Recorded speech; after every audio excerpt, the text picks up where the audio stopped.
Hello everyone, তোমরা সবাই কেমন আছো? আশা করি তোমরা সবাই ভালো আছো। শুভ সন্ধ্যার শুভেচ্ছা রইল। এখন আমি করছি ধনেপাতার ভর্তা। ভাই সন্ধ্যার সময় বলছে, দিদি আজকে একটু ধনেপাতার ভর্তা করতো। তাই ধনেপাতার ভর্তা করছি। প্রথমে কড়াইয়ে তেল, শুকনো লঙ্কা আর রসুনটাকে হালকা লাল করে ভেজে তুলে নিয়েছি। তারপর ধনেপাতাটাকে ধুয়ে নিয়েছি। শিল নোড়াতে করব, তাই শিল নোড়াতে বেটে নিয়েছি। দেখো,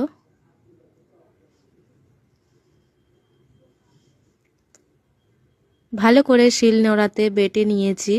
তারপর ভেজে রাখা শুকনো লঙ্কা, গোটা রসুন আর সামান্য একটু লবণ দিয়েছি।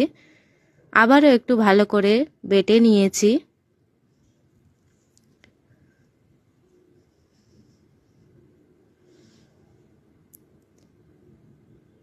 তারপর হয়ে গেছে,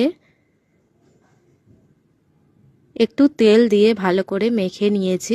গরম গরম ভাতের সঙ্গে ধনেপাতার ভর্তা। শুভরাত্রি, আল্লাহ হাফিজ।